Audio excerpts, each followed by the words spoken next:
There's a pull to settle down. Still I go until I'm laid cold in the ground.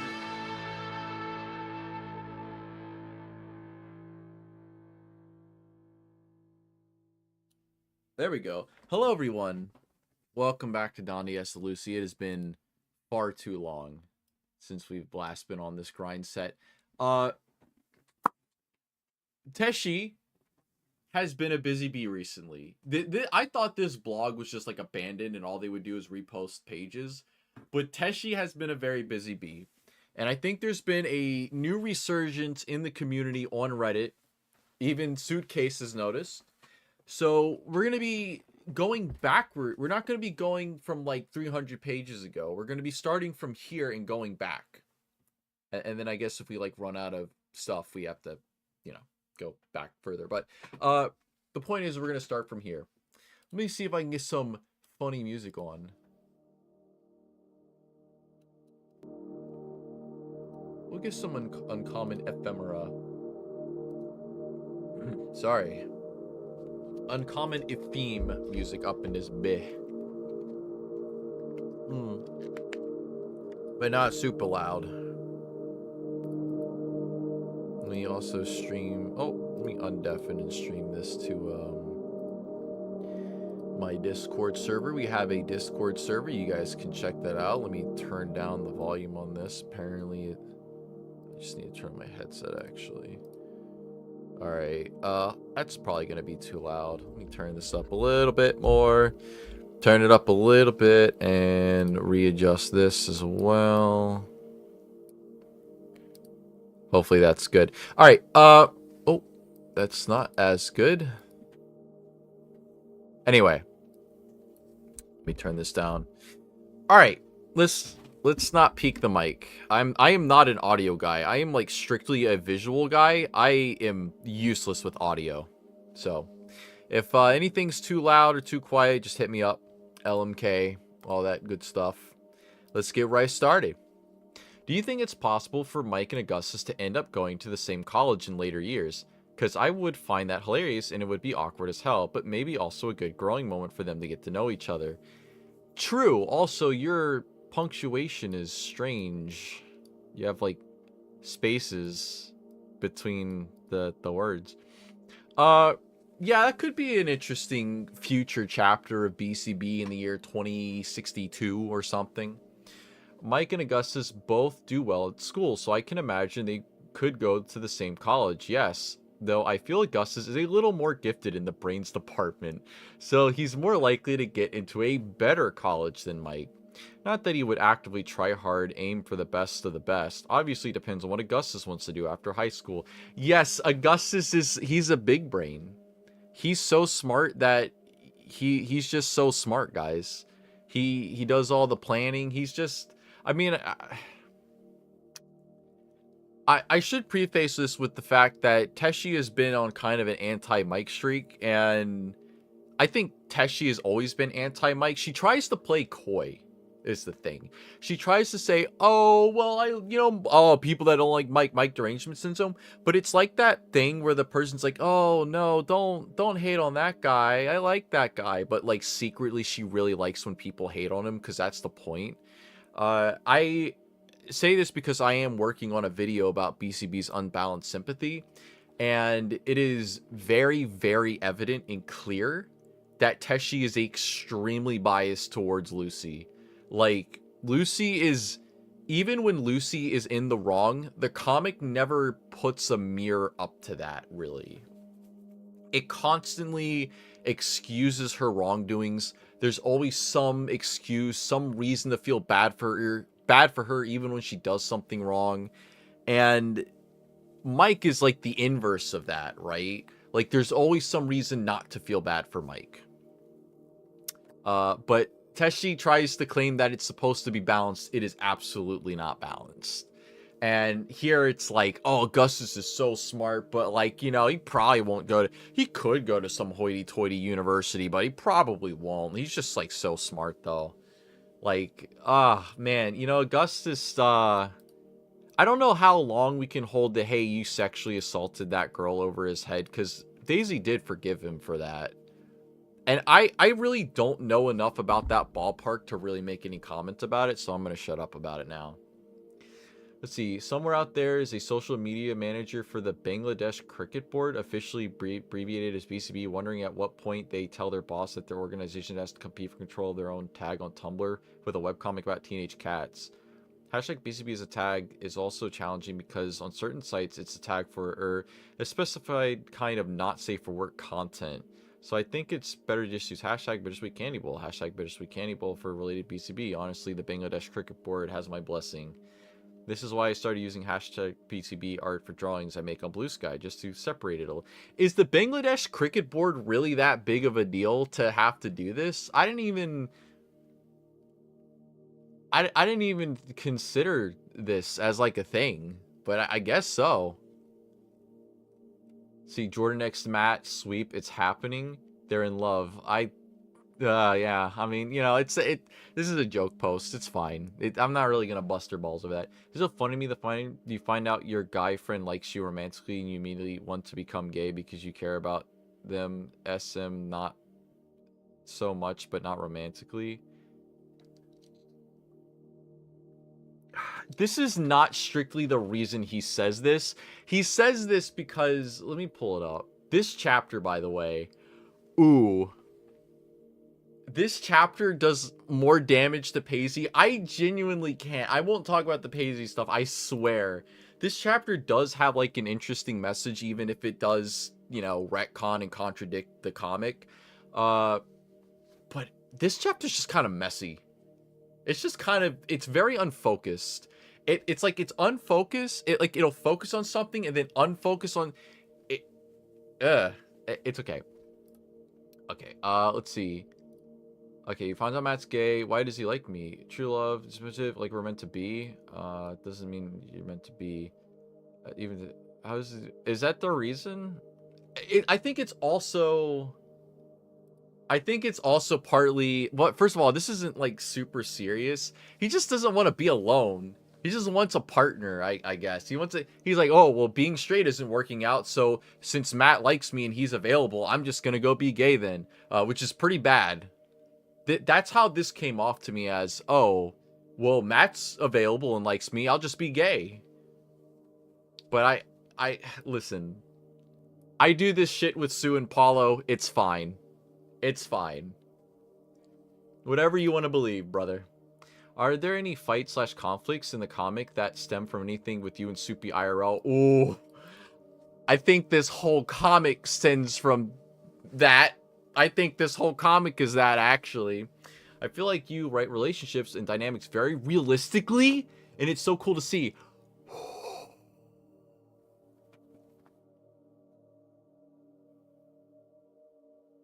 Just because Teshi pulls from her real life doesn't mean the way that she's written things in the comic is realistic. This is not... And I point this out in my BCB Unbalanced Sympathy video. Realistically, no one would want to be friends with Lucy or Mike. Like, the way that Lucy treated people and still treats people, and the way Mike just started spurging out over his girlfriend... none of their friends would want to be around them.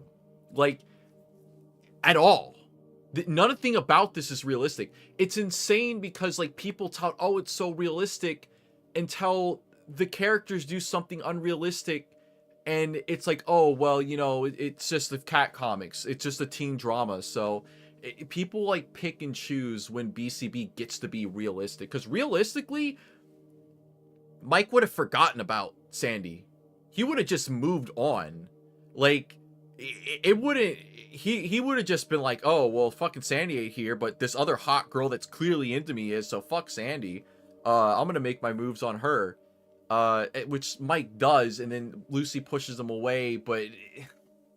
like, even still, like, all those other girls in Roseville want him. He would have just dropped Sandy. It would not have mattered. That's realistically what would have happened. So Mike would have dropped all of those guys. Realistically, nobody would want anything to do with Lucy. Like, I think Paulo points it best. He finds Lucy hot, but that's about it. And that's kind of what the comic implies when Lucy gets catcalled. But even the people that get to know her, it's like, why the fuck do you like this person? She's mean to you. She does not care about you. She hits people. Why do you want her affection so bad? She's fucking terrible. It's the thing that fucking irks me about Sue. It's like, Sue, why the fuck do you care about this girl that does not, like, no matter how hard you try, she does not give a shit about you. She does not care about you at all. I think Lucy is very much a thing that people call fair weather friends. Where, like, Lucy is only nice to you if it is convenient for her. And also, Mike is a spurg.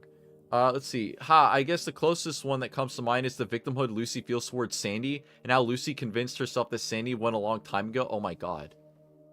Is this literally her confirming that this whole comic is about the shit that happened when she was 14, and she's still upset about it? Just keep in contact with Mike. That's okay. That's enough for her. It would have been something she'd be happy to endure, because the other option, losing Mike, would be too painful for her. Back before Soupy and I got together, there was another girl who I guess was my rival, and I was convinced she suited Soupy much more than me. She was peppy, fun, and would joke around with Soupy a lot. Used to light up the room. Meanwhile, I was more formal, reserved, so I figured I wasn't any fun, not worth pursuing at all. So I was bracing myself for the inevitable moment they'd get together, and I'd cope by being happy to just be friends with them. But then he picked me. Any other fights, there's future BCI involves a bad future for Paulo and Daisy. It involves Paulo overworking himself trying to support Daisy, with little support going back his way. I think this is a route she could take, but I don't think that's really the reason Paisley would break up. I didn't necessarily base that dynamic on my actual dynamic with Soupy, more the insecurity and guilt feelings I have of putting so much work and responsibilities on Soupy, feeling like I don't offer much back.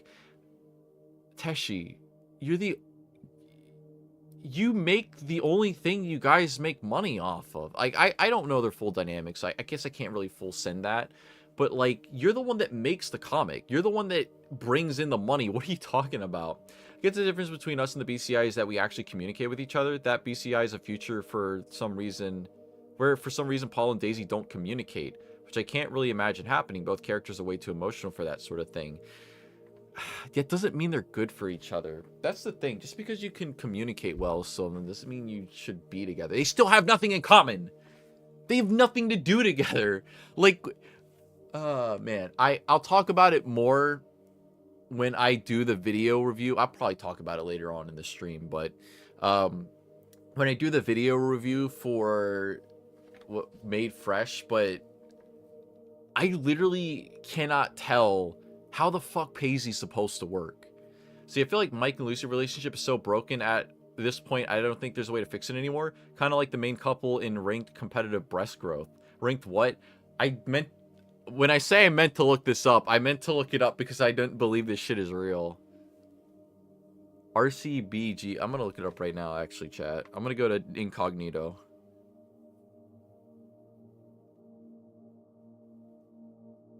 Maybe they just said it to be, like, shocking.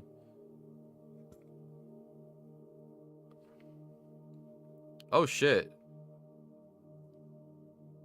Oh, this is a story. What the fuck? Scribble Hub?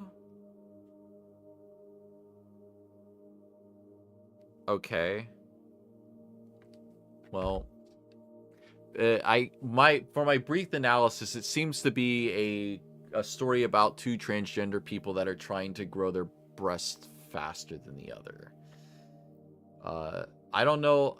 I guess maybe this is possible. Let's see, but this is a completely valid response. Like, what are you talking about, dude? Where did the name Teshi come from? When I was 12, I had to write an essay about a book picked from the school library, so I grabbed Cat in the Mirror by Mary Stolz. Not only because it had cat in the title, she is a fucking furry, dude. Teshi is I have never seen more closeted furries. And I think more Teshi than Suitcase. I think Teshi is a massive closet furry. There's no way this lady is not a furry. I fucking refuse to believe it. She's hiding that shit. She's hiding that shit because when she was like her formative years, when she was growing up, especially on the internet, being a furry, it was social suicide. You were a complete outcast. But there's no way this lady is not a furry. No way at all. Because there was an Egyptian drawing on the cover and I was in the Yu-Gi-Oh! I should have read the rest of that. I'm sorry. I take that all back. I'm an asshole. Anyway, there's a book in the cat named Tashi, and at the time I was part of a Sonic community where you made self-insert fan characters, like a furry would do. I was a cyan hedgehog with healing powers named Lil, and I thought, why don't I give the cyan hedgehog a second form? She can turn into a cat that fights, but is a glass cannon. I was very self-conscious about making Mary Sue's, you see, so the character needed to have flaws. Lil was a great healer, but couldn't fight. Meanwhile, this new form can fight really well, but can't heal and doesn't have as high defense. I guess, you know what's insane? You were worried about that, and then you ended up making a webcomic where the main character is pretty much a Mary Sue that gets away with... Like, here's the thing. You can have a Mary Sue that bad things happen to, but if she gets away with everything and it's never her fault, that still makes her... Like, or you can have a character that bad things happen to and can still be a Mary Sue. If they get away with everything... and people just love them no matter what, and the bad things that happen to them are not things that they brought on themselves, and they constantly are like getting away because of that, that's a Mary Sue. That's like the definition of Mary Sue. See, Lil's great. The other thing is that Lil had a necklace that's the source of all her powers, and if the emerald necklace is removed, she dies. But when she turns into this other form, this emerald goes inside her, so she's safe. Not as frail, really. So, okay, that looks like James. That's just James.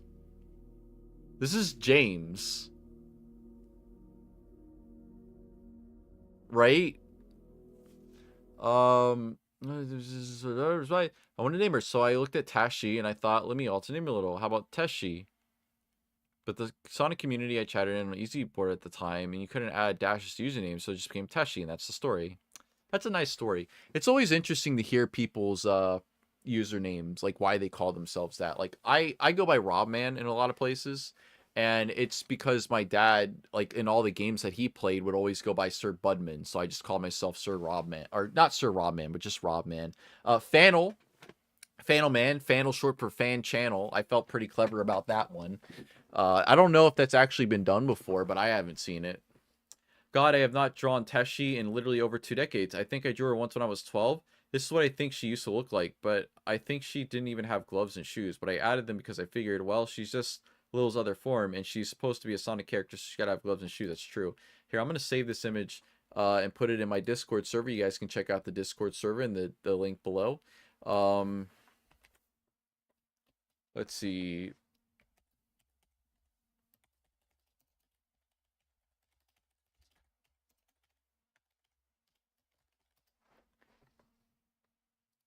All right. What's this image? Excuse me, are you Mike? Oh my god, Sandy's gonna fucking kill me. First in a road. Wow, hold up. Can I... Okay, let's see. Yo, Mike is a player, bro! Yes, oh, by the way, this is a reference to Fork in the Road Extended Edition, which I will eventually get around to making. I want to do a video, or maybe even a stream ranking all of the BCIs. It might be better to, like, just make that a really long video. Why are they all posed this way? See, Mike and Amaya, Mike and Daisy, Mike and Sue, Mike and Lucy. Damn, Sandy's gonna... Dude. Mike is just... She's gonna kill you. She's gonna divorce you. Like, ask yourself this question. Actually, would Sandy divorce Mike if she found out he had a child with Lucy?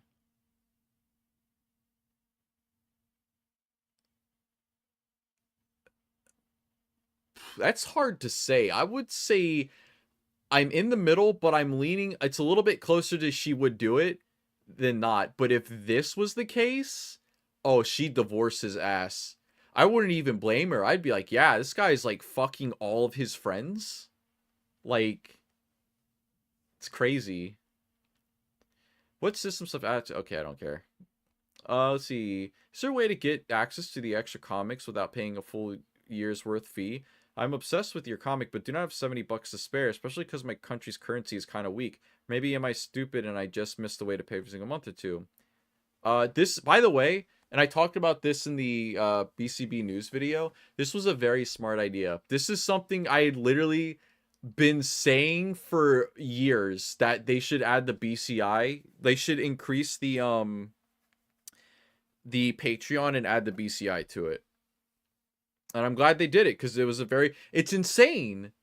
It's insane that the good idea works too. Isn't that crazy? They have a social media manager. They need someone that can like be like, hey, go to a furry con. Patreon, $20 tier Patreon gives access for a month. A month is more than enough time to read all the comics, but they're always updating it, so. Hi, very long time reader. I was 10 years old when I started reading, and that was towards the beginning, hee. Thank you so much for making this comic. I adore every character so much, and as I begin to become a creator, I can see the influence it has on my character writing over the years. I see a lot of myself in Paulo, especially, so just thank you. Ooh, I'm sorry about that. Oh my goodness, that's crazy. It's funny how you essentially grew up with the characters, till webcomic timing meant you zoomed right past them. What an honor to have a reader for so long. Oh, that's so sweet. I wish you all the best in your creative endeavors. I'm glad Paul is good influence, haha. Probably one of the better characters to associate with these days. Yeah? Yeah, he's trying to force a relationship with this... Oh, man. It's insane. Like, Paulo was always, like, he is better than what he was. Because at least now he's not, like, trying to, like, fucking be handsy with every girl, like, grabbing Lucy and shit. But, man, still not great. It's so weird to see Jordan being older than Lucy and a guy and fans feel... Wait, where's Jordan being older than Lucy? And a guy and fans feeling bad and excusing the way he bothers Tiff. But with Lucy, she has higher expectations of acting how she should feel about what she's been through. Like how people do have more sympathy for Jordan over Lucy. Okay, so let's break this down. Because I actually do not... People feeling bad for Jordan over Tiff. This is a very specific Tiff. This is a very specific thing. This is I'm a Lucy stan. It's not fair. Jordan being older Lucy and a guy and fans feeling bad and excusing the way he bothers Tiff. Here's the thing. Let me actually pull it up. I'll pull up a specific panel. All right, actually, so they show up. It's like they were on a date. This isn't a date. Just wanted to try that new Stardust burger. All right, so she sets the boundary. This isn't a date, even though Jordan was building it up to be that beforehand, which is not great. Tiff also doesn't really seem to want to be here. And that's like the other shoe, but I think what Jordan is doing is worse. He's constantly... What is it? I think it's this one right here. Isn't that sweet? This is like... I said this was like borderline... Why is the music stopped? Did the stream end? Okay, there it goes. This is like borderline harassment. It kind of is. Like, she keeps saying this is not a date. She keeps saying she's not interested. I get that he thinks that she is, because at the same time, Tiff is also kind of taking advantage of Jordan. I don't know the depth of, like, she knows that Jordan likes her. It's kind of implied she doesn't know. Wait, Matt. And, well, she doesn't like you, and she keeps taking advantage of you. Okay, for sure I'm persistent. Okay, maybe she is taking advantage of him. But the thing is that she keeps, like, agreeing to hang out with this guy that clearly is interested in her romantically. And, like, she does set borders, right? That's the thing. That's the thing I can't fully agree with Daisy on. She does set those boundaries of this isn't a date. But I guess the idea is that she should say we shouldn't hang out at all because I know that it's going to mean more to you than it does to me. And I shouldn't take advantage of that. It's never really shown from her perspective that she is willfully taking advantage of Jordan, right? Like, you could say, oh, it's obvious he likes you, but I can't fully say that because we never get a moment where Tiff is like, oh, I know he doesn't, I know he likes me, right? If Tiff knew that he liked her and she was still doing all this stuff, then I think that you could make an argument that Tiff is taking advantage of him. But the fact that she doesn't, it really comes off as Jordan's just kind of harassing her a little bit, like being pushy when he knows she is not interested. So I don't really have sympathy for Jordan. Let's see. Well, it's fine. Tiff, you're only really... I wanted to try a burger, and I did. Set the boundary, but really, no. He really loves you. Stop. Can you see that? So? Oh. Okay, never mind. I guess she does know. This girl ain't worth it. This girl ain't worth it. This girl ain't no Sue. I'm not saying Jordan should get with Sue.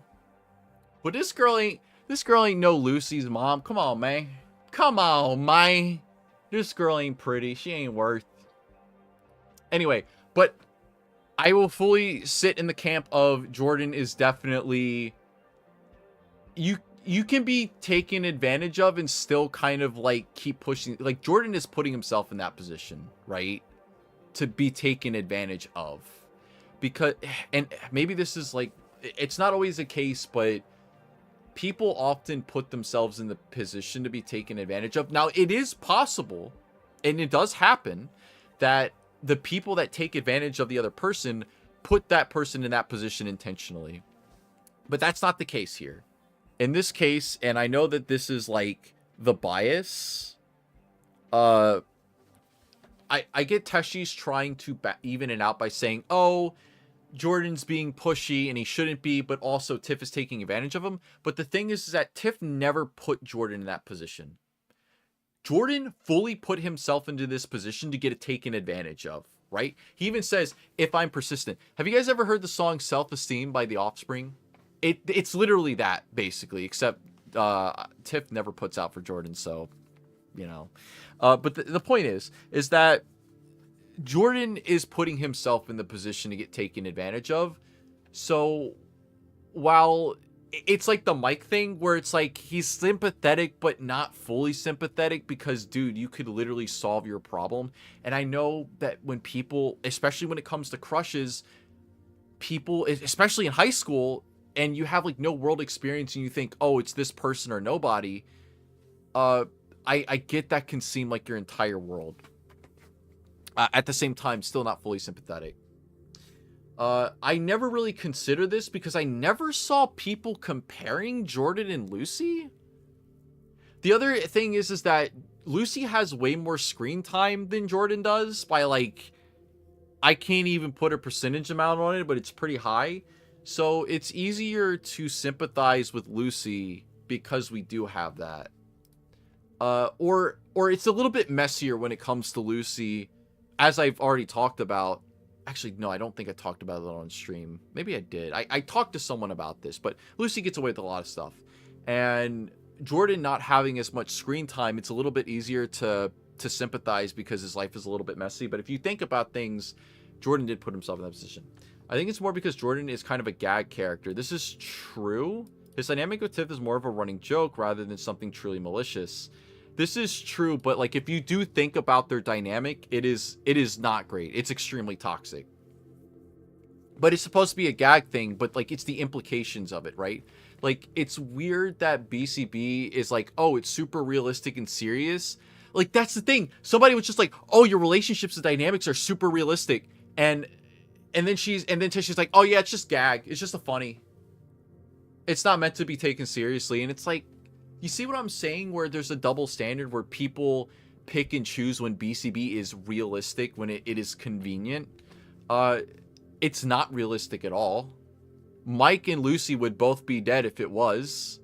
They both shoot lasers out of their eyes. That's still canon. That's still in the comic. Go look up Field Day.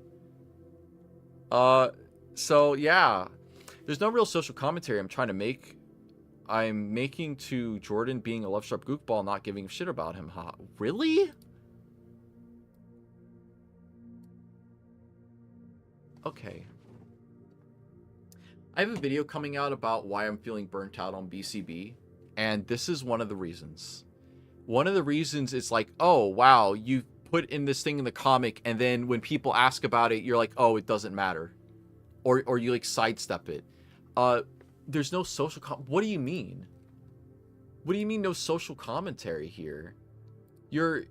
This is literally talking about how people put themselves in positions to be taken advantage of, and can also still somewhat be a little harassing and like uncomfortable towards the other person. The other person, this case being Tiff, is very good at just not giving a shit. But that's not always the case. If it was just a gag thing, why spend so much time on it? Why spend so much time on this and try to make such a point about this to just turn around and say, oh, it doesn't matter?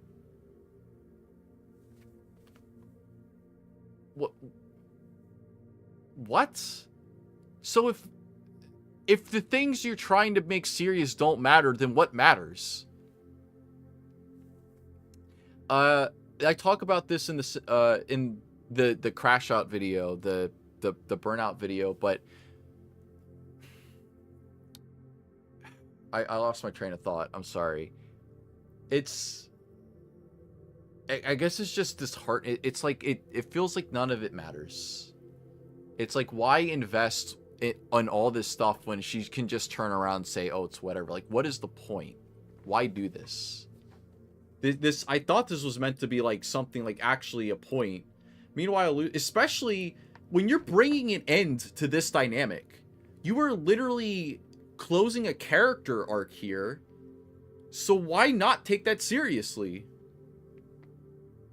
Why make that a joke? I don't know. Meanwhile, Lucy is a very fully realized, fleshed out character with flaws, so people end up being harder on her. No, they don't. Are you fucking kidding? Maybe the people that read the comic, but the people in the comic love her. But I also feel people really go to bat for Lucy because of her being a fully realized, fleshed out character. I mean, I more or less agree with everything she said here.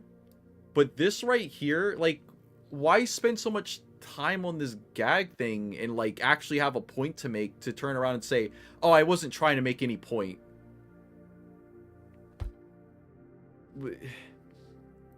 Oh, wow. See, I just want to say I've been really loving all of Daisy's expressions lately. She's so cute, love her.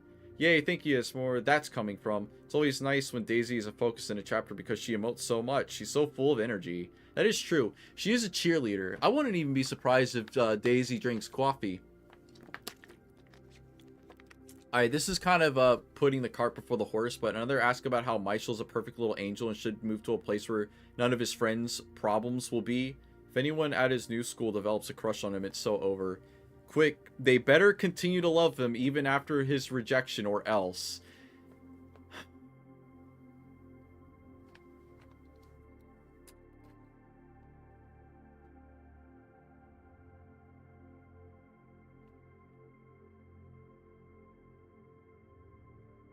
I'm kind of doing spoilers here, but a lot of the stuff she's been saying... By the way, I absolutely do not think Mike is perfect at all. In fact, the video that I'm currently working on now is about how he is, like, very unsympathetic. And that's, like, the point, right?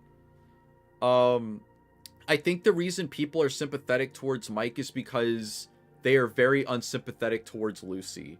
You can't have someone be sympathetic towards both. It seems like it's one or the other. People are sympathetic towards Mike because Lucy gets away with literally fucking everything. And I know people are going to say, oh, you're just biased. Oh, it's not real. No. When that video comes out, like, I point out everything Lucy does that is bad, and I go through most of the stuff, is literally just hand-waved away as there's some good excuse for it. But not with Mike. How come... Yeah, but people say this about Lucy, that Lucy should stay away from her friends, Lucy is also saying this. Lucy has said this many times. Why is it okay? And by the way, I don't even disagree with Lucy. Lucy does not like those people. She doesn't like Sue. She doesn't like David. She does not like Daisy at all. She finds Daisy very annoying, always has, and doesn't really like Paulo. Of course I think Lucy should stay away from him. Lucy don't like him. I completely agree. I think, first of all, I think both Mike and Lucy need to figure their shit out. Mike needs to dump Sandy, and Lucy really needs to get therapy for her fucking emotional problems. Like, I know Teshy's like, oh, well, therapy doesn't always help, and that's why I don't have her doing it. Well, then show that. Show Lucy getting therapy and it not really helping her. If that's what you believe, if that's a point you want to make, like you personally believe, then show that. That would be something interesting to do in the comic. It would be something you haven't done before. Oh, but it doesn't have anything to do with relationship drama. So we can't really do that. Plus, having Lucy go to therapy and have to face all the bad things she does, yeah, it's not really in my agenda. I really don't want Lucy to seem like bad or have to deal with being a bad, awful person. So, like, we're not gonna do that. Like, it's okay to have biases, but I at least would request that the author admit that they're biased. Teshi tries to do this thing where she pretends that she isn't biased, but she very much is. And it's okay. It's okay to be biased. It's okay to tell the story that she's telling. But be transparent about it. Don't try to pretend. Also, this right here, this basically means, what does this mean? I know what this means, but like, what does it even mean? So this is saying that Mike expects people to still love him after the rejection, after he rejects them. But that isn't what Mike says. That is not, the way this is worded is malicious. This is malicious wording. Okay? Because this implies Mike is being possessive, which means Augustus wasn't bullshitting, which is insane because this contradicts what you wrote in the comic, unless Mike was lying to Paulo. And if it was a lie, then why have this big to-do about it, this big emotional thing? Mike has a different view of friendship. His idea of friendship is a lot more close and like loving than how other people see it. And that is an interesting concept. That is a very interesting concept, but you can't take that trait and turn around and say it's toxic. It's not. There's literally nothing wrong with seeing it that way. But the thing Mike has to understand is that other people don't see it that way, right? Like, that's the thing he's going through. But the way this is worded is that it seems malicious and that Mike is doing this intentionally. But if it was Lucy, oh, well, it was unintentional. Lucy didn't mean to do that, even though she did the same fucking thing Mike did. Do you see what the problem is? You see the bias? That means most of my argument in Line in the Sand is out the window. Because this is literally... So all Volume 1 is fake. Volume 1, 2, and 3, that's no longer canon now. Because this directly contradicts those volumes. Take a breather. I'm going... but this is why I'm so fucking burned out on this comic, dude. Because of this shit. It's like watching a Brad Bird movie. It's like actually having like a really good positive message, and then at the end you're like, actually that positive message, I'm gonna turn it into a toxic one, and that's really the message you need to take away. It's why I don't want to do it anymore. It's why I just want to give up, because this comic is written by somebody where things make more sense in her head than it does to anyone else. I completely am on board with like I am on board with Teshi's rationale for things making sense to her. And I can understand how she comes to the conclusions that she does, but they do not make sense for what you've established. You can't have your cake and eat it too. You can't set the characters up to be one thing and then turn around most of the way through your story, and be like, oh, never mind, actually.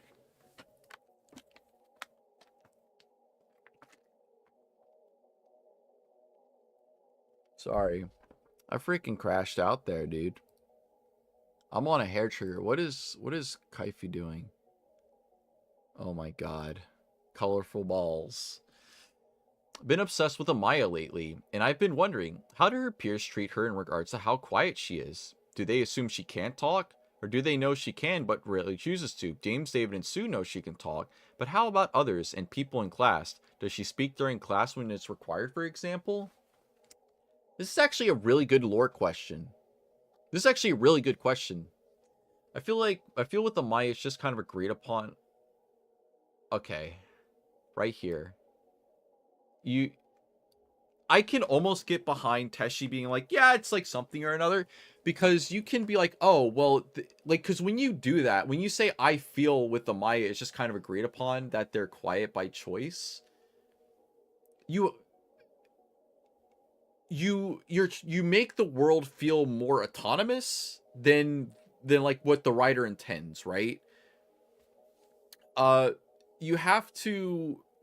either have to make a solid statement and say, oh, this is it, or you kind of be like, oh, well, in the world they kind of assume this, right? But like, you're not taking full responsibility for it, and that can work. But BCB is not one of those things where that can work. It's not. This is not Lord of the Rings. This is not J.R.R. Tolkien. Tolkien could get away with this, but not Teshi.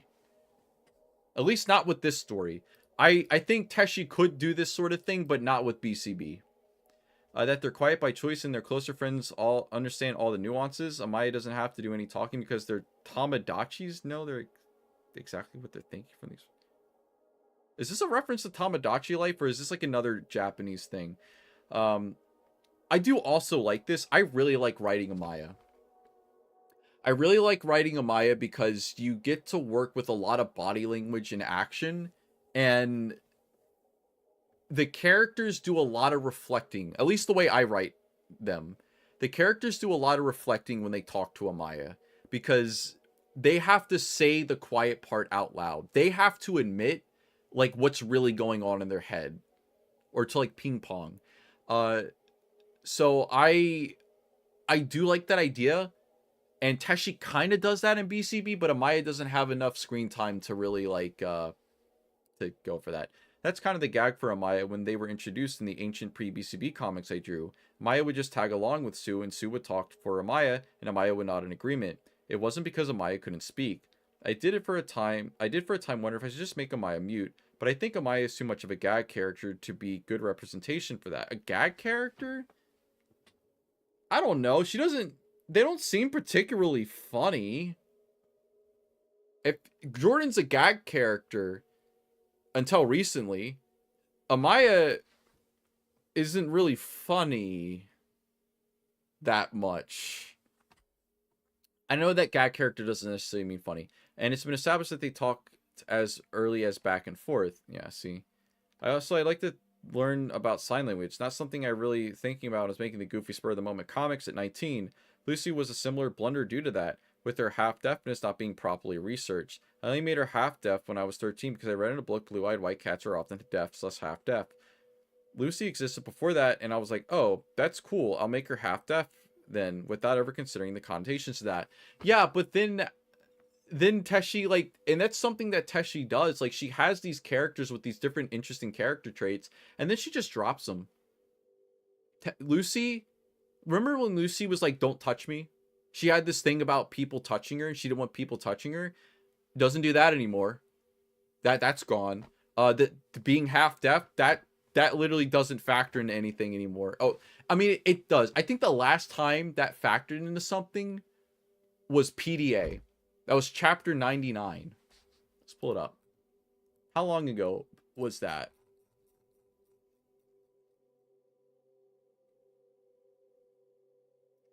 2017, almost a decade ago, 9 years ago, dog, was the last time that Lucy being half deaf was like anything. Makes it extra awkward that Lucy is an amazing singer. If you're half deaf, it's difficult to regulate your voice, right? Lucy should actually not be good at singing from what I read, but as I said, that's the result of making spur-of-the-moment decisions with my characters as a teen.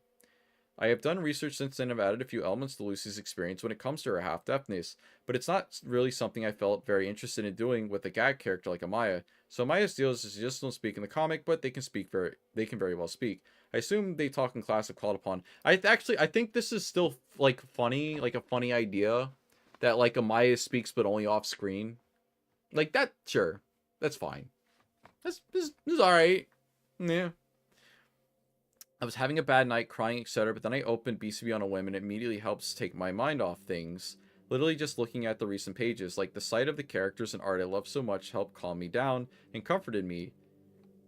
Is this in like, man, my life sucks, but these guys are like infinitely worse than me. So thank you for making this comic. It's been my special interest for a long time. I hope that isn't weird or anything. Also, Paisley makes me so happy. I need more of them. No, Paisley is bad. Oh, this is so sweet to hear. Not that you were having a bad night and were crying, of course. I'm really glad the comic can be assistance. This comic does help a lot of people. It helped me. I'm not going to sit here and fully make fun of this person. And even though I did, and I shouldn't have done it, I'm sorry. But yeah, this comic helped me during a very tough time in my life. This is old Fannel Man lore. I mean, the Fannel's going to be 5 years old this year. But, like, yeah, I was in a really, really dark place when I was doing, like, the early stuff with BCB. It helped me a lot. It probably kept me from killing myself. So, like, I get it. I get it. BCB being a special interest is an honor. Why did the chapter descriptions change? Up until Witch Hunt, they were longer and have a synopsis. Now they're just kind of random, yet relevant line. I think Soupy's trend is when the chapters are made into a book, that's when he actually properly writes a synopsis. So for now, they're giving quippy remarks to avoid spoilers while his chapter is new and fresh. I say this now realizing that Volume 7 exists now and a good portion of those chapters still haven't been given a proper synopsis. I think it will be properly rewritten when Soupy separates the chapters from Volume 7 to its own Volume 7 section. These changes will happen eventually, promise. Soupy just has like 10 million jobs he juggles. As a result, he puts certain jobs off to do more pressing matters. This one turned out to be not as pressing, but it's not permanent. I guess they're going to fix the to be determined thing. I don't know what jobs he's doing. Maybe he is doing a lot. Like I said, I can't really, I mean, he wouldn't be doing those jobs for BCB if the comic didn't exist. This right here. This is the thing that, that also makes me think that Teshi isn't full on. Augustus said, he said you string along people crushing on you even when you don't like them back. Is that true? Wow, that is the least single charitable way to describe it. I don't like how that wasn't a hard no. I don't think he's doing this intentionally, but it's hard. I don't know. Hi, let's go. First time. Hey, SK Animates, how's it going? I don't think this is super intentional. Like, I can't tell. I can't tell, and I really don't want to use my brain power to figure it out because Teshi's just going to go against it anyway. But I think there is a level of Mike wanting what he considers friendship to be reciprocated, although other people don't see his level of friendship as friendship. They see it as romantic. If it wasn't said before what happened to McCain, he's still at school. The focus just isn't on him anymore. He's doing his thing, acing his classes, being a funky little guy. Guess he's worrying about what universities he's going to apply for. That's really sweet, actually. If Jordan changes for the better, then that means Paul and Daisy are going to be great parents. I hate these two. I hate Paisley so fucking much. I literally hate it so fucking much. It's unreal. I literally hate it. I hate it. I hate it. I hate it. I think it sucks. I think these two have no fucking chemistry at all. They have good best friend chemistry. They do not have good relationship chemistry. Nuh-uh. I literally cannot stand these two being together. It is probably the worst canon ship.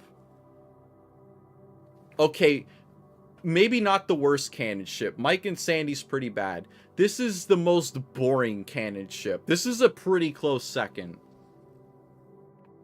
So, genuine question. I know that you're saying Lucy is up for torture, but will David at some point be shown what his actions cause? Lately, he's been trying to be this blatant voice of reason or philosophical meaning, though he doesn't see what he does as harmful. I guess he's supposed to be satirical, though. I'm just wondering how this would affect his character if Mike is pushed over the edge. Feels kind of meh if he just doesn't care for someone he's known for years. All Bittersweet Candy Bowl universes in the same universe. All dogs go to heaven. Therefore, David will always get away with it. Okay, so David's just a piece of shit. I'm glad that my hatred for David is justified. By the way, I fucking hate that guy. Probably the worst character in this comic, like subjectively, for me. It is my opinion that it's a fact that David is the worst character in BCB. So she's basically saying David can be a big piece of shit and he just gets away with it. Probably because he's a weeb. You know. I fucking hate weebs, dude. I hate anime so goddamn much. I hate anime so much it's unreal how much I hate anime.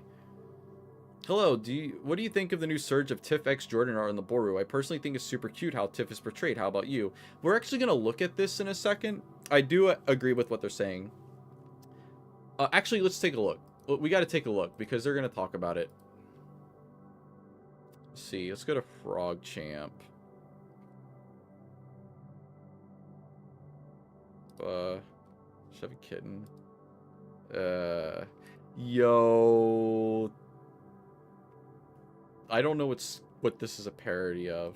Source link? Oh, is this just going to take me to Blue Sky? Yeah. I don't know what this is a parody of. Oh, Domingo skits? I don't know what that is. Look at that. Wow, Sue's taller than him? I don't know about that. Why is her face like that? Look at, see, this is what this establishment fears, chat. This is what the establishment fears. I don't know if this is good or bad or not. I don't know if these two girls are supposed to be interested in them. But if they are, this is what the establishment fears. Let's take a look at the Frog Champ stuff. Because Frog Champ went fucking crazy. Not crazy as like bad crazy, but like... Okay, let's see. Let's pull all these up. We'll talk about these.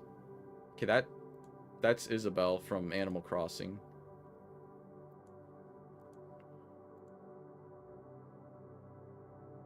Okay. Me and the bad bitch who pulled me by being autistic. This isn't a date. Didn't explicitly ask. Tell the guy like by the way, this is totally me. I think Paulo and Sue have a lot more chemistry than this, but this is definitely like, oh, I'm trying to configure Paulo and Sue into a relationship type deal. By the way, he explicitly says that, oh, it's like a date, but then she says it isn't a date in the comic, but it's fine. Hey, whatever you like, as long as it ain't Paisley or Paulo and or Sue and David, you know. Me and the bad bitch who pulled me by being autistic. Oh, look at that. And then she's like super blushy, but secretly. I actually really like this dynamic, by the way. So we get into this. She takes the picture for him. You guys are so gross. /LH. I don't know what this means. Wait, no one's laughing. Why do I always do this? Oh no, she's got the social anxiety autism. Can you get my phone? I left it inside. Alright, she's thinking about him. Cute guy from science. He sees the phone. He sees that he's labeled as cute guy from science. Especially thinks is coming off. She's like excited. It is good. I kind of wish this is what Teshi would do. I don't dislike what Teshi did with these two, but this would have also been a lot of fun. Sorry for calling you to get me. I messed up so bad. I panicked. I even left my tray. I don't know what's wrong with me. Oh, he's talking to Enrique. She's tied. She doesn't know who she likes, chat. Too loud. All she's Isabelle from Animal Crossing for like a second. See, based on the panel, I don't know if Virgo saw the post. I'm so allowed to be. I was calling her / this autism to my friend settled on autism for more context. That's fun. He really would wait forever for someone he already has, even if he could never hold her hand. Oh my god. Trying to upload some cootery autistic coming a chokehold. Please say I have a wootism. Oh my god. Wow. Oh my god. You've done it again, Tiff. You pushed away to one guy and actually gave a damn about you. Oh god, this is so good. I think Frog Champ should write BCB. Oh no, too much social anxiety. Very simple, to take an hour, so who knows. I have to ask out Tiff. He likes Tiff. I know I don't. Oh no, she's got a big ass sandwich. I lost. Oh man, this makes me want to see this happen. Oh guys, baby, you're the mother. I don't know. This is a parody of something. Yeah, so this is what they're talking about. I really like this AU, and I hope we get more of it, and I kind of wish we got this. It is a very interesting dynamic to have. I love it. There's lots of fun. Roxanne's got the biggest brain. The idea of it being a misunderstanding plot due to autism is very charming. I absolutely agree. It's probably what Jordan would hope for, honestly. I don't know if Jordan's smart enough to think about that, but it means everyone should have trusted the process all along. Though it does make me feel a little bit sad for Tiff, like everyone being mean to her because of something she can't help breaks my heart a little. So it's a little funnier to me that she's canonically in complete control and really does not give a shit about what anyone thinks. True girl boss moments. Yeah. Taking advantage of a guy. It's a girl boss moment. It's no wonder Jordan's so in love. I really want this AU now. I really want it. It's such a cool idea. And it would be something we hadn't seen before. On Augustus, it is sexual abuse violence. The Augustus post will continue until the flames of war improve, as everything in the webcomic is a complicated and messy topic. Boy, you said it, pal. You know? I don't think anything else has ever described BCB as accurately as that. Seriously, though, what he tried to do to Daisy was awful. I didn't. I don't care. Like, I mean, he wanted Daisy, but she wanted Mike, so he manipulated her into coming onto Mike way too strong at the carnival, knowing full well that it was a terrible idea and would fail spectacularly, poison her relationship with Mike and leave her emotionally crushed. Then he tried to force a kiss on her, in a way that left Daisy afraid he was going to go further than that. Which I'm sure he would have done, by the way. As much time as he spent around Alejandro, yeah, he would have done it. I completely believe he would have. Sure, later on he claimed that he wasn't going to go further than a kiss. It was only a kiss. How did it end up like this? But it's one thing to claim this after a year after the fact, or to think that going into the big moment, after he finally set things up with Daisy, he's totally ruined her chances with Mike. She's physically isolated and emotionally vulnerable. It's another thing entirely to stick to that intention. If Abby didn't intervene, I don't know, man. Maybe the heat of the moment, Augustus winds up deciding he wants more than a kiss. Wow. It's just like I said. After all, he successfully engineered a situation where Daisy isn't in a position to stop him. Is OP arguing Augustus is a rapist? No, with an asterisk. OP thinks that Volume 7 Augustus would never do anything like that. I agree. And believe Augustus in Love My Way was actually going to go farther than a kiss. OP believes that this is like 95% certainty. OP thinks that in this context, 90% is too much low. Absolutely agree. Absolutely agree with everything they said. Also, he approached Daisy for sketchy reasons. It seems like he first approached Daisy solely to spy on Green Eyes and his friends for Alejandro, and he did it again to Lucy. I think maybe.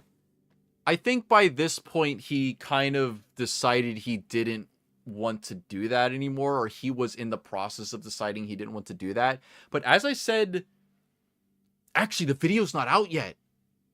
The Augustus video isn't out yet. But as I say in that video, the reason Augustus chose Daisy is because she would be the easiest to manipulate. Ironically, considering she's so in tune with everyone's feelings. But Lucy would never fall for it, and she doesn't. Lucy would never fall for that shit. It seems like he first approached Lucy slowly to spy on her, and Green Eyes and her friends were, how do you know? And totally irrefutably wrecked his relationship with Daisy, and thus his ability to get information out of her. He's worryingly good at this. In his interactions with Daisy, stating several months after she starts going to the same school as him, he consistently gives her the kind of shameless male attention she later admits she craves. But with Lucy, he takes a completely different approach. He initiates the kind of vicious back and forth banter characteristic of her relationship with Mike. Okay, that's true. Alright. I think he also just realizes Lucy's a bitch. People can act differently around different people without it, like, intentionally being manipulative. You have to match the energy. Mike, who had just crushed Lucy's spirits by starting to give her the silent treatment, Augustus first approaches Lucy the very day this happens. It's really no accident that with Daisy and with Lucy, Augustus employed wildly different approaches to moving started to his target. Also, he's definitely targeting the girls when they're emotionally vulnerable and alone. Like, oh, your friend, like for Daisy, oh, your friends aren't paying attention to you. Even though Abby was, but your friends aren't paying attention to you, so I'm going to take advantage of that. Oh, the one guy Lucy actually gives a shit about, Mike is ignoring her. I'm going to take advantage of her now. So yeah, made one of these streams, and we're talking about Gus. I love Gus. Yeah. I don't know how much I love Gus right now. But at the same time, I think Teshi's trying to say that Gus was righteous. I think Augustus would be more interesting if he aggroed on Mike without giving Mike a warning. See, it's one thing in manner to strangers like you. Let's see. It's one thing to conduct oneself in a manner crafted to make strangers like you. If that's arguably a virtue, yes, I agree.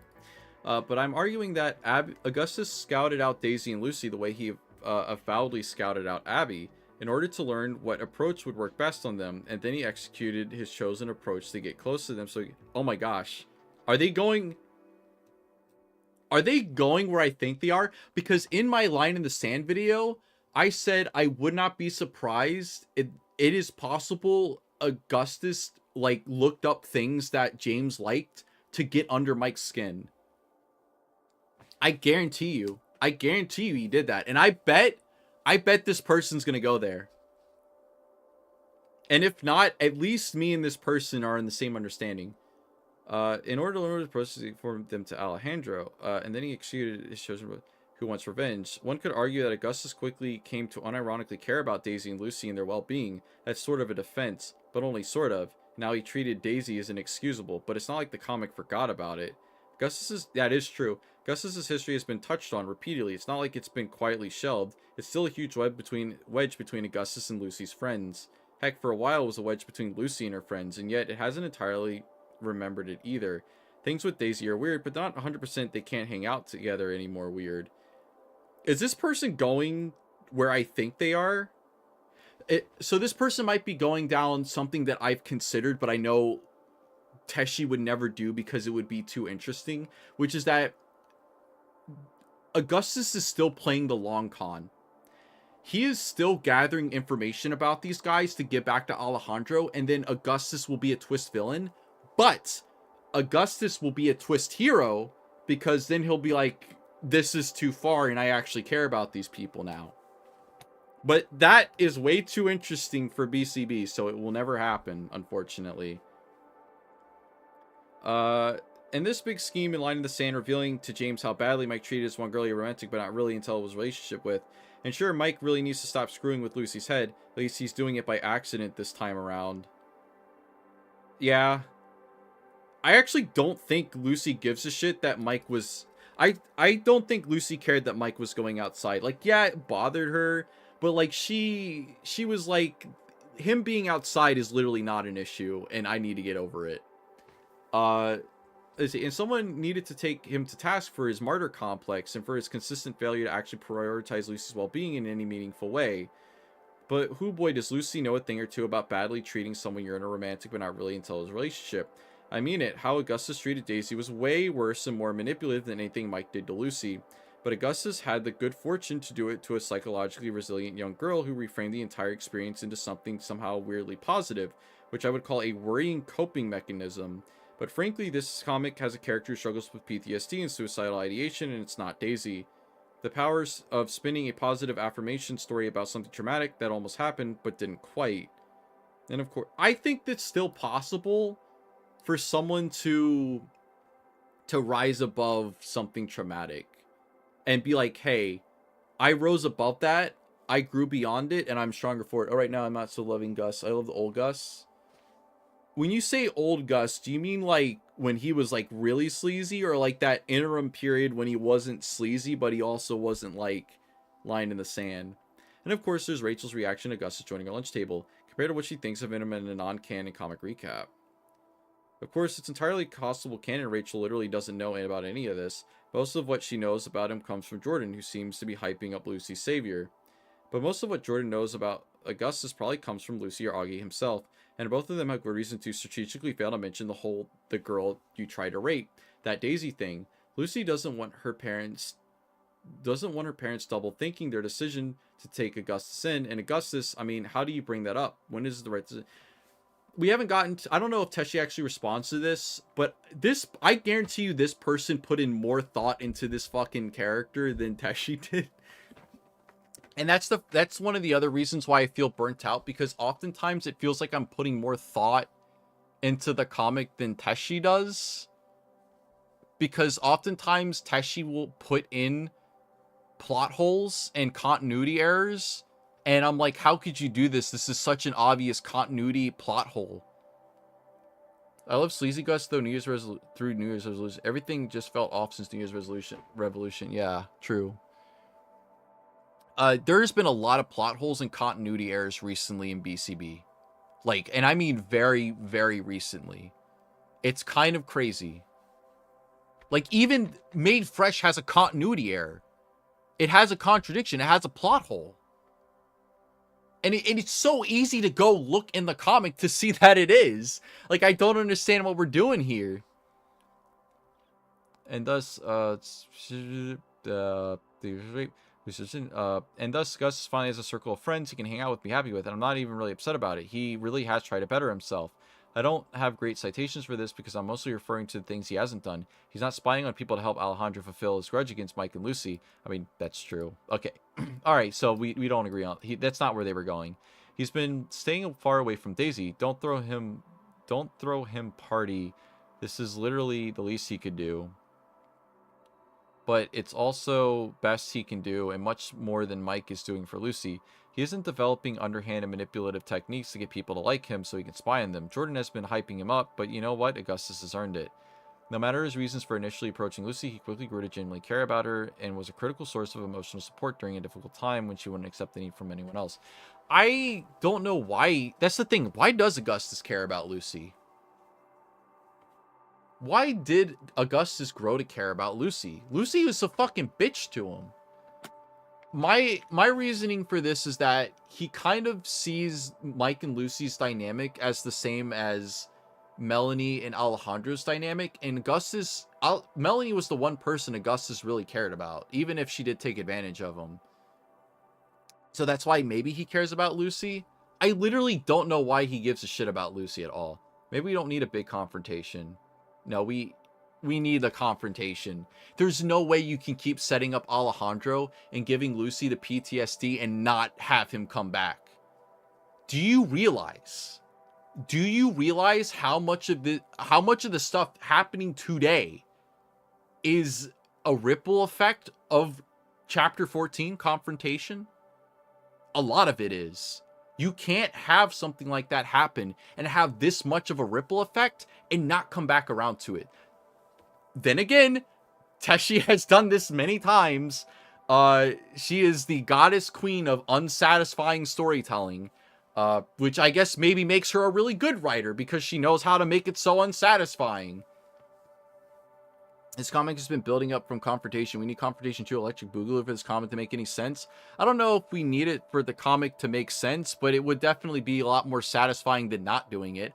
I know that a lot of people, especially in the unbanned community, like in the official server, as I've heard through the grapevine, of course, because I'm fucking banned, but a lot of people don't even want Alejandro to come back. They don't want another confrontation, but I really think we need that to show the character growth. We need it to bookend. That and Sandy. Every now and then I see people complain about how Augustus has been basically forgiven by the narrative without any real reckoning for his sins. It's a valid complaint. He's been almost entirely rehabilitated in comic, and after executing an extremely manipulative takedown of someone who had arguably less to atone for, he got rewarded with a big new friend group. All that despite this big thing hanging over the proceedings, both in the narrative and out of it. It would be nice to see this topic addressed directly. It will not. It's not going to be. No. It's done. It's not going to be addressed. And if it is, and I hope it is, I hope I'm wrong. I really hope that I'm wrong. I really do. But man, you're putting in way more thought into this than Teshi did. But it's hard to imagine what exactly kick off in a comic reckoning. Seemingly nobody at Jordan's table knows about what happened with Daisy. Gus isn't hanging out with Daisy or her friends. Lucy makes sure of that. Lucy herself, like the whole thing is a weird in-joke between her and Augustus. Daisy's never wanted to dwell on it. Mike's too busy with his own job. It's possible that Paula will decide to step in, but it'd be hard to do that without dragging his new girlfriend into things in a way I doubt he'd want. So there's a tension here. A big dramatic reckoning would be nice, and it won't happen. You realize Teshi doesn't pay off things she sets up, like in any sort of satisfying or sensical way. Like they make sense to Teshi, but they don't make sense to other people. But sometimes you don't get a big dramatic reckoning. Oh, BCB's realistic, except for when it doesn't get to be realistic and it gets to be gag characters. Cinema Sins is jokes. Cinema Sins is real criticism unless it's a factual, infactual statement, and then it's a jokes. It feels like this comic gets the Cinema Sins treatment. Like, people, and what I mean by that is like Cinema Sins makes a lot of factually incorrect statements in their videos, and then people say, oh, well, that was meant to be a joke, except it wasn't funny, and also they did not intend for it to be factually incorrect. What do we even want one for? Because that's your character arcs! Because everything that's happened is because of that! You're telling a story here. You're not trying to recount someone's real fucking life. You're telling a story. It's serious and grounded. Unless it's a gag, bro. Then it's fantastical. And it just works. The non-banned fan base. Yeah. Well, no. Oh, yeah. Augustus already regrets his actions and has been trying to make amends. If in a half-hearted, I can't make things better, but I can avoid making them worse kind of way. I mean, if you can't make things better, then not making them worse is also good. He bettered himself entirely on his own initiative, and although he backslid pretty heavily towards being a manipulative, stalking SOB and line in the sand, I don't think it's that big of a backslide. I don't think it's that big of a backslide. It's a little slimy Augustus coming back out, but I don't think it's quite. It is not on the level of manipulating Daisy for weeks just to like ruin her relationship with another guy that is in the way of him having a relationship with her. These are vastly different things. Let's put that out there. He only went for that stage manipulative, let's knock Mike down a peg like we did to Abby approach because he tried being direct with Mike and it didn't work. This isn't really a thesis the comic has committed to, of course. It hasn't committed to anything, really.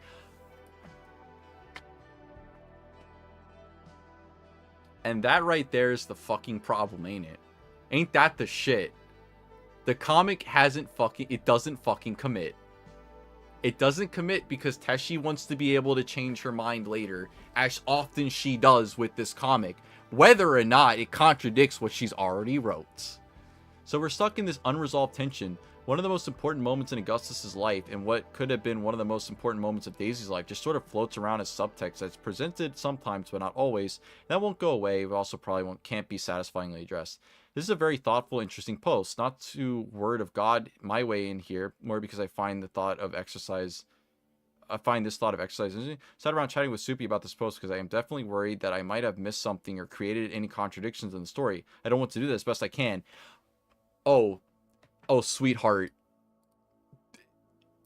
Soupy is not doing you justice. You need a bigger writer's room for BCB because this shit's already happened many times.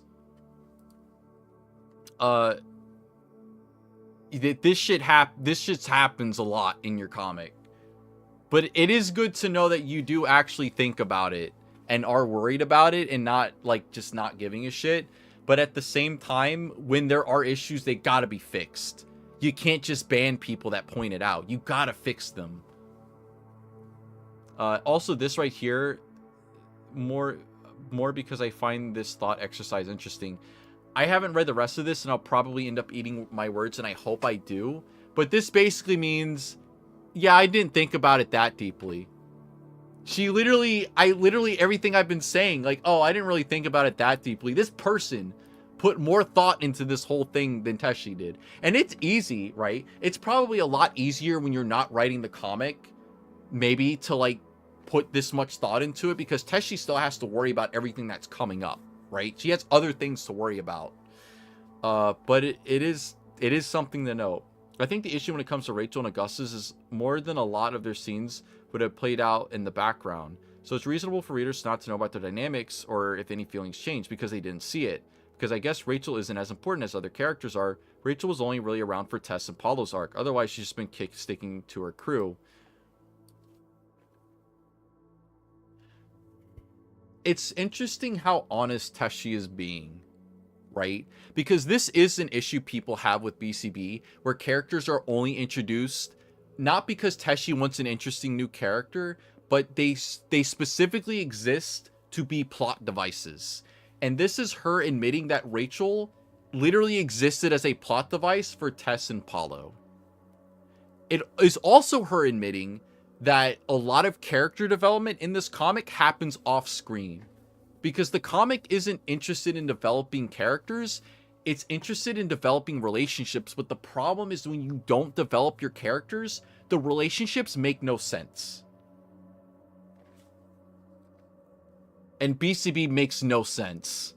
And Augustus has been in the background too. His reveal of saving Lucy's life and love again was meant to be a big surprise. I mean, yeah, I would agree that it was. This is true. He's otherwise been barely appearing, keeping to himself, because he would only become relevant again upon Lucy's return. Once again, Augustus is a plot device. This page, actually, I'd say Augustus is more character now than plot device. This above page should have been the last of him in a bad end of sorts. I can still see this bonus comment as something that can plausibly happen, even though Augustus was in chemistry with Jessica and Rachel at the time.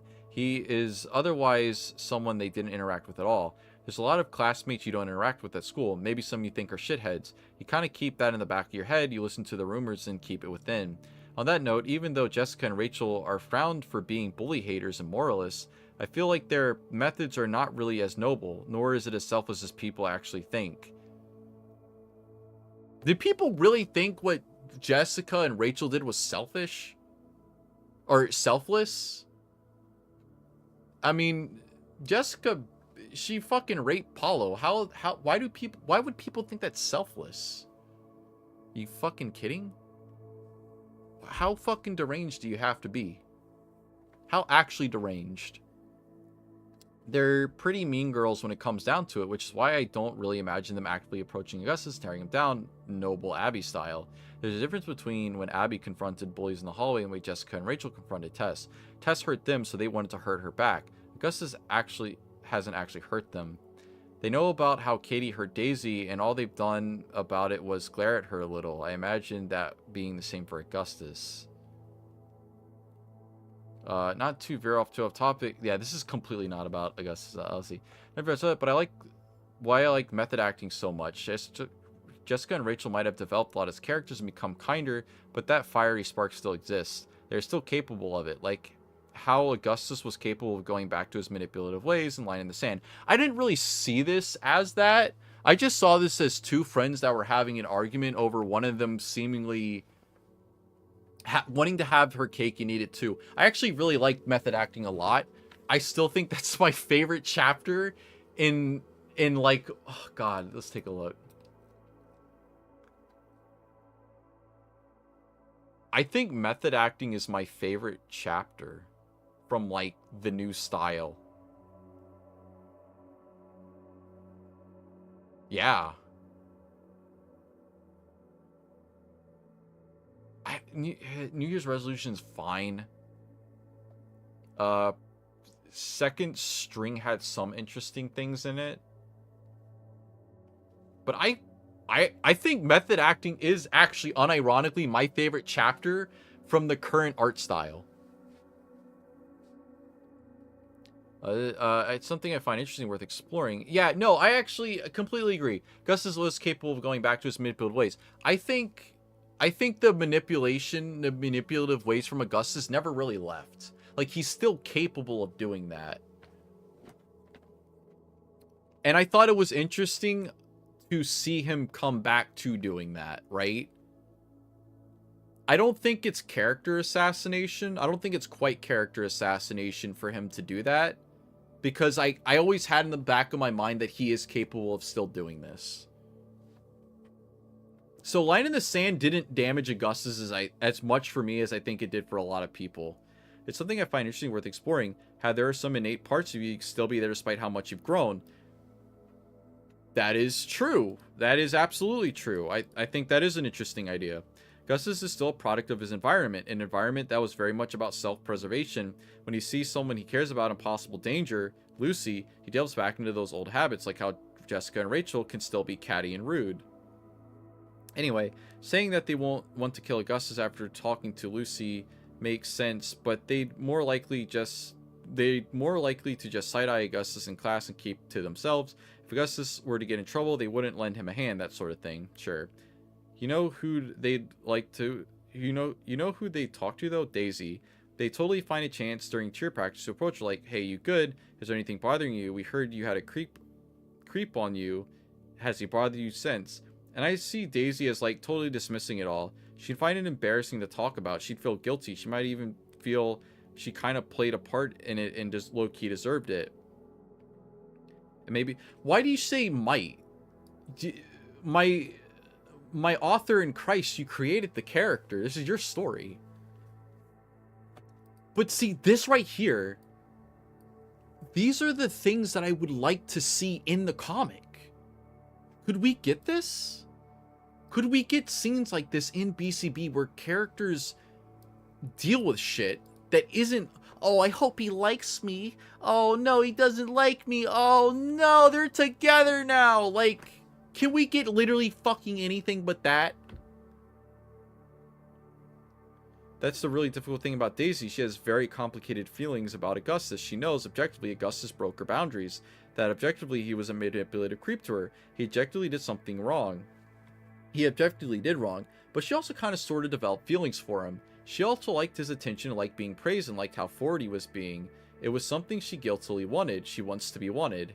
Yes, I agree with everything you just said. It's why she can't bring herself to hate him, or to take him back, or to take him to task, or anything. She doesn't want to seek revenge, despite also feeling violated, because, well, she kind of wants him to still like her. That is an interesting... And I picked up on all of this, like, obviously. It is obvious that Daisy still has some unresolved feelings for Augustus. Even in front of Paulo, even.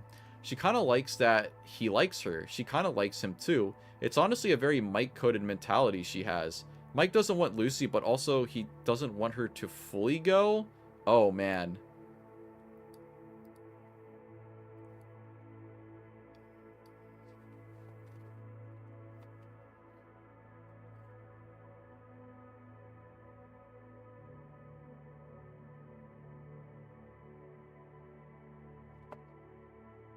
What are you fucking talking about?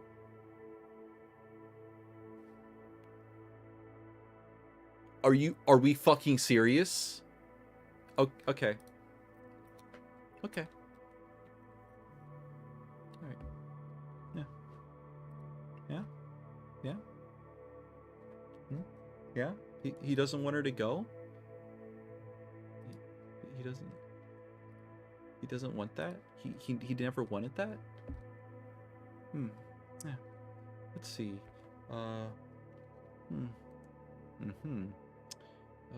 Let's see.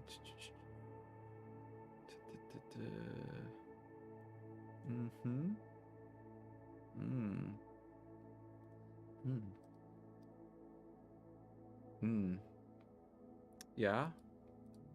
Oh, he wants her to stick around? He feels validated? He feels validated by Lucy?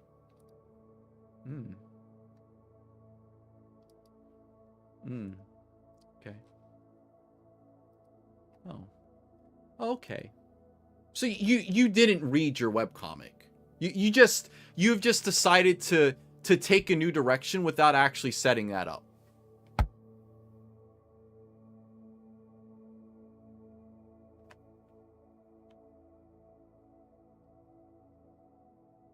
He wants her to pining, wanting him from a distance.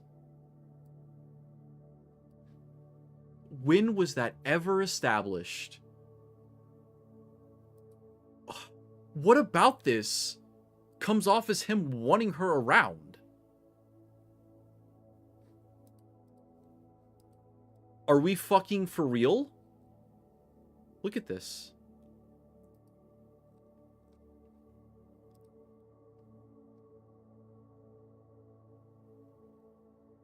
He's gonna leave the table to get away from her. Are we fucking for real? Am I crazy? Am I just batshit fucking crazy?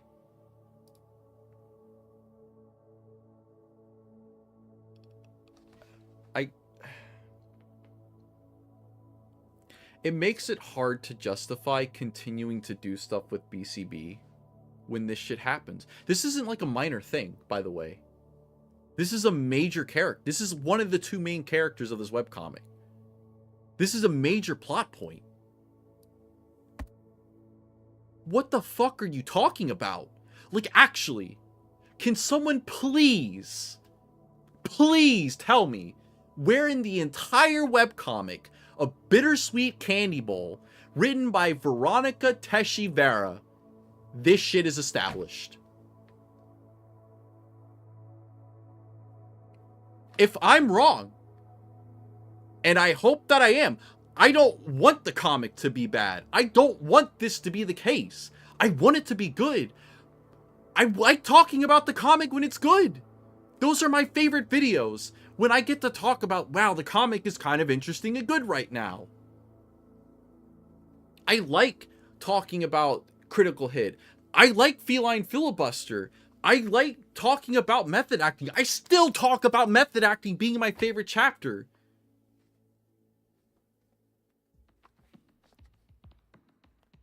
He even says he wants to romantically care and stay with them when he doesn't like romantically. You are not crazy? Line in the sand, that is the only part where this is established. I know. And I said specifically in Line in the Sand. I'll fucking pull it up. I'm so fucking mad right now.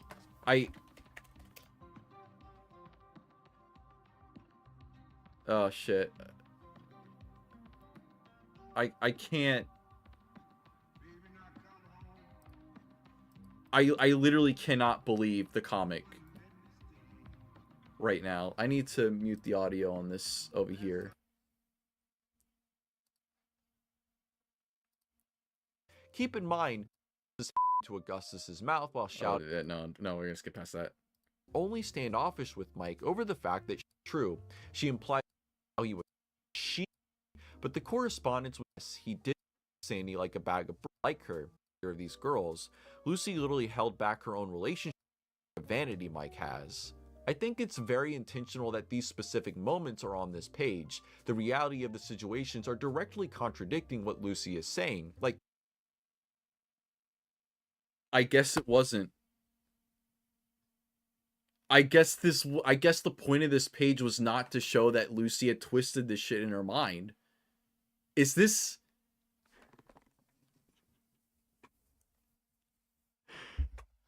Is Teshi okay? Can we get a wellness check on Teshi?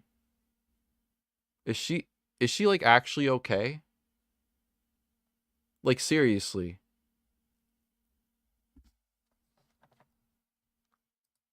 See, if that were the case, don't you think? But you gotta. Oh, this fucking happened. This took me a million years. Lucy has now twisted everything that happened between them to be that she was just used, which is totally understandable from her perspective.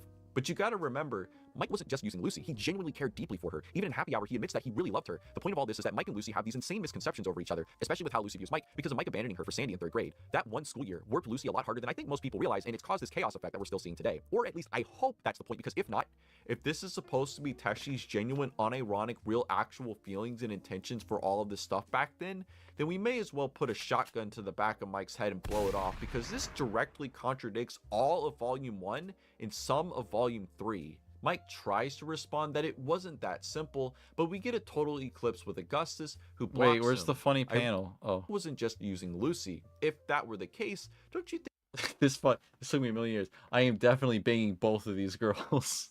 Fucking got him, dude.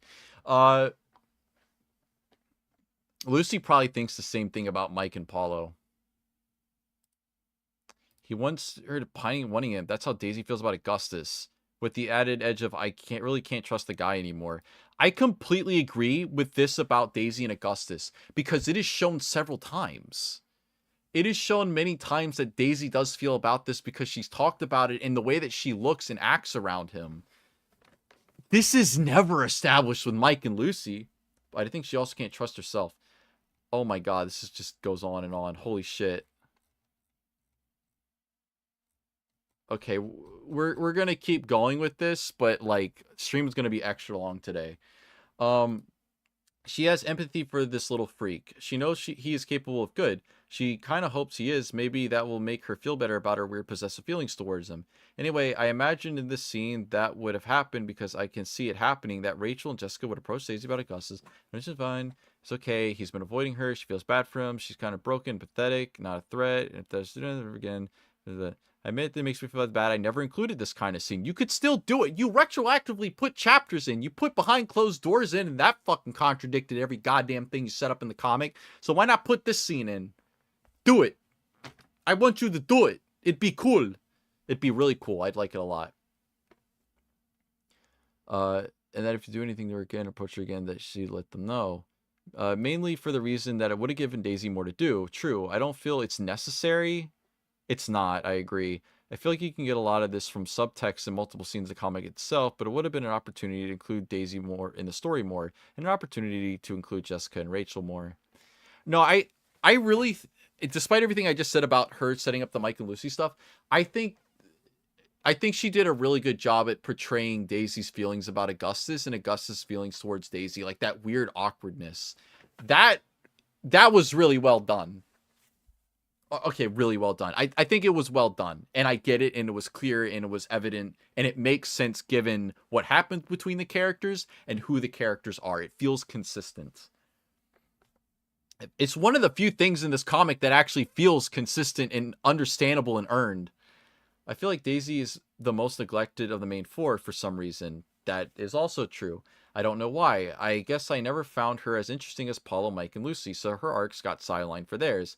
I guess Daisy had her hands full with Abby, and Rachel was distracted by Paulo. A lot was happening at that time, and Augustus just did too good a job slipping away to not being noticed to make talking about Augustus and Daisy worth it to Jessica and Rachel at the time. Yeah, that makes sense.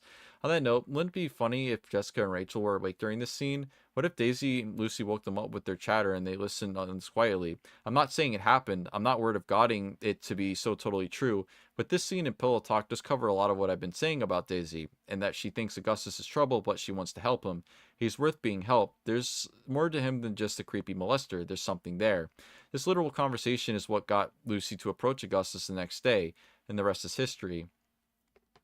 This single conversation with Daisy that was essentially Lucy seeking Daisy to vouch for Augustus, and she more of less did.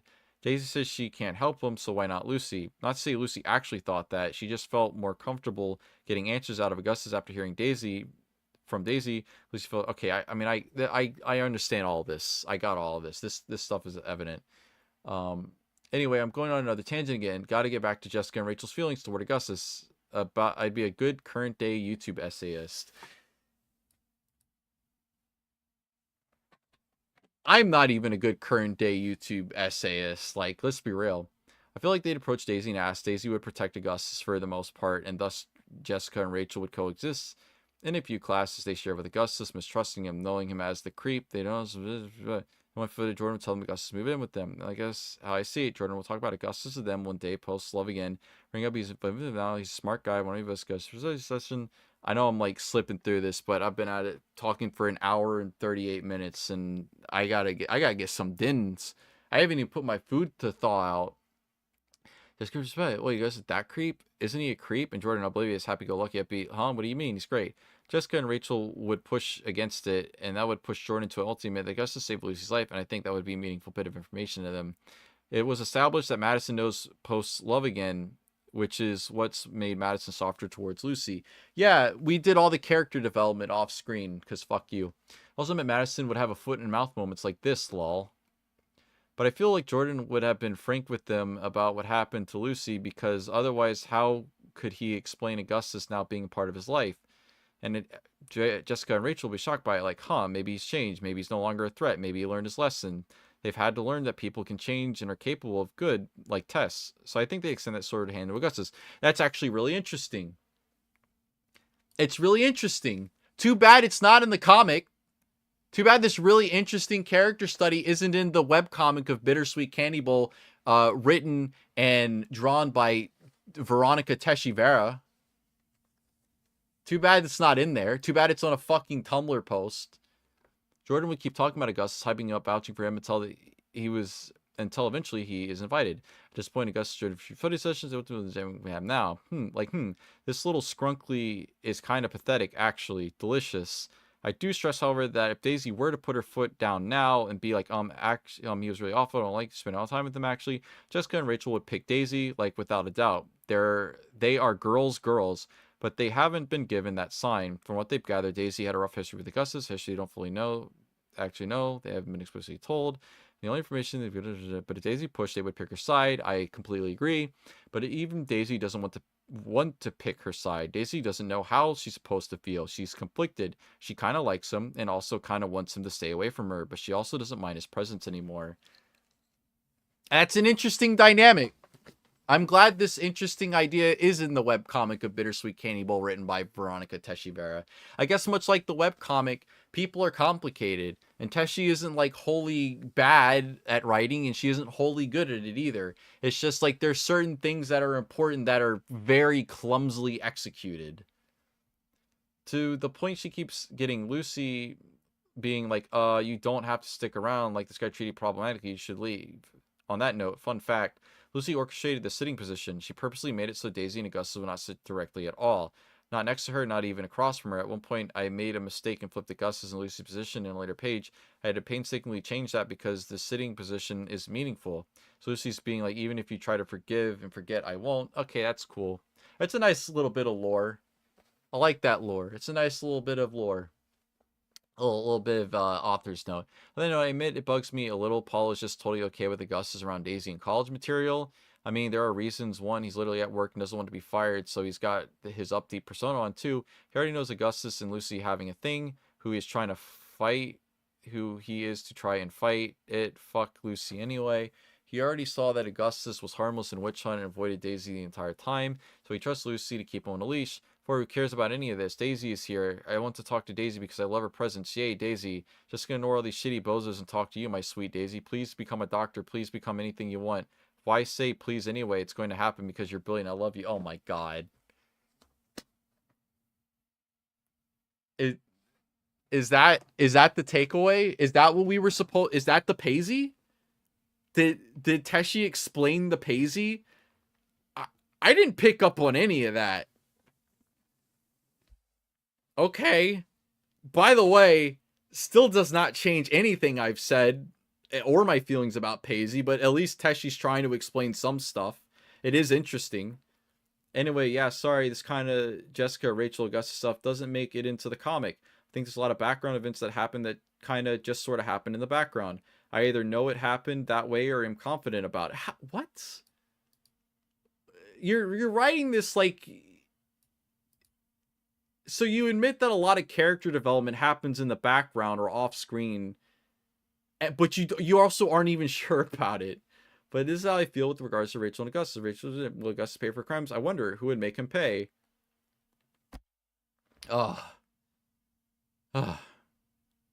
That was a fucking roller coaster. We're gonna move past. Mike's harem is definitely over on Reddit. Lucy be the type to tell an annoying nerd to go back to Reddit. Suddenly the pieces are all clicking in place. Oh my god. I'm not saying that the Mike harem people aren't also fucking annoying. I think they are missing the forest because the trees are in the way, or they can't see the forest because the trees are in the way. I think to wholly be on Mike's side or wholly be on Lucy's side is a fucking fallacy. But the problem is that the comic is painted in a way where you're supposed to wholly be on Lucy's side and never be on Mike's side. At least it seems like Teshi is being a little bit more open about this recently. Okay, that's it. We hit the end. Paisley is so forced, yes. Let's see, yikes, this is bad. BCB ended in chapter 75. What happened in chapter 75? This better be a good chapter. Breaking up? Oh. I know somebody said that they wanted BCB to end in chapter. It was like one of the hot takes for BCB to end in chapter 75. Anyway, oh my god. My voice is going to be shot. And I still have to edit. I still have to fucking edit videos. Alright, so the takeaway is that I'm just tired. You know? Go eat dinner now? Oh, well, it's too early for dinner. It's 2:48 in the afternoon. I just need to thaw food out to make for dinner. I'm just so tired, man. It's like, what do I even do? It's like, I've been doing BCB nonstop for 4.5 years. Like, seriously. And it's just, it's like, even the most perfect of things isn't always perfect. But, like, it's like the people that consume Teshi's comic put more thought into the comic than Teshi does sometimes. And Teshi, like, has all these, like, thoughts of... It's like Teshi's like, oh, I didn't consider all those things till you mentioned it. But it's like, why not? Why don't you have all these things considered? These are important things you need to be thinking about when writing your characters, because when you don't, it causes issues. It causes contradictions. It causes plot holes, continuity errors. And it seems like she kind of thinks about it, but, like, there's gaps. There's, like, gaps where she misses stuff. And I don't know if she has a writer's room. Maybe she does have a group of editors or something, or, like, other people she confides to about the comic. But if it not, Suitcase is not enough. You need to have someone in the room that you confer with, that can sit there and say, okay, this is contradictory to something else you've set up. If it is not meant to be contradictory, you need to explain why it is not contradictory. I said I wasn't going to talk about it. I'm going to talk about it. And I've already put it on the... You know what? We don't even need to do this. This is the last thing I'll talk about, and then I'm going to end stream. This right here. Well, I didn't like her that way. Now, Teshi has the benefit of the doubt. She has the benefit of this being a volume book exclusive chapter. It is still canon, but most people have not read this and do not know it exists. But it is still canon. This is not a BCI. This is not an extra thing on the Kaneboru. This is not something on Blue Sky. This is canonically part, I think it's volume 5. Look how excited Jordan is. What do you mean? Like, people are saying, people are like, oh, well, you know, he's like overplaying it with Roxy, but he still likes her. If he's like, she might even be the one. What do you mean I didn't like her that way? What are you fucking talking about? Huh? Did this change? And when it did, when did it change? Can we get an explanation on this? BCB has never been perfect, yet lately its imperfections are growing more obvious. and the good stuff feels less like they're happening less and less. I love your post on this. I don't like her that way. Oh, you sure about that, Jordan? Yes, BCB has become way more inconsistent. It feels like it is becoming like just I think I feel how people that have been reading it from the start feel when they read the rewrites, where they're like, well, this doesn't make sense. I see why Amazil stopped reading BCB. Lieutenant Amazil, who was basically the BCB fanal before me, he might hate me for saying that, but it's kind of true. He said he's not going to read BCB until it's done. I sure got joining users Rocky to make Tip jealous. I don't think he'd do that, but like the shit that pisses me off, if I could change anything, the thing that makes me the most angry, the thing that makes me the most, what the actual fuck are you talking about? Let's see. This.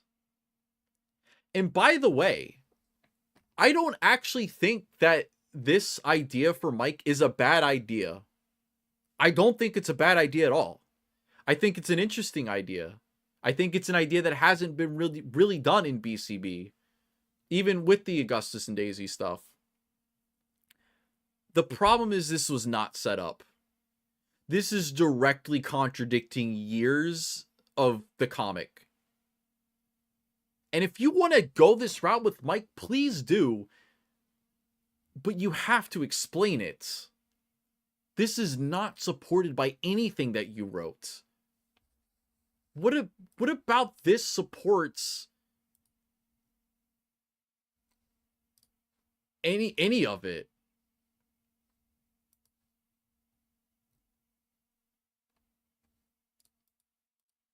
He does not like Lucy.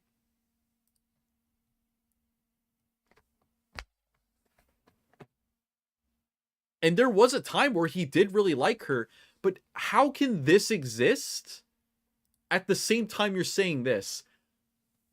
Now it is possible that there was a point in time where Mike was like this. This right here doesn't necessarily... Okay, I can backpedal a little bit, or I will backpedal a little bit and say that this might not be the way Mike always felt. There could have been a time where Mike did feel this way. But Lucy just stuck around anyway. And if we want to go down that route, like, Mike went to bat for Lucy. You know, Lucy didn't go to bat for him, but Mike went to bat for Lucy several times. Look at this. Am I really your best friend?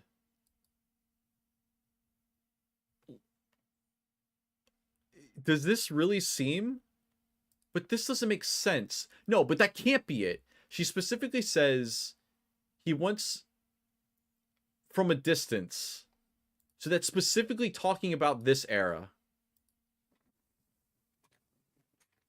This is not supported. This is not supported at all.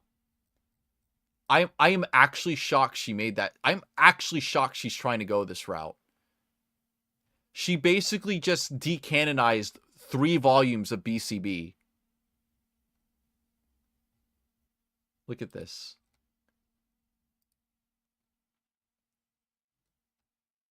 Oh, look at him. He's like, what the fuck? He does not want to be there. Oh, then slap.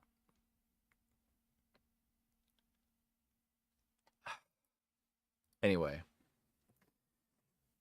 My chest is hurting from me fucking exerting myself. I need to take a breather.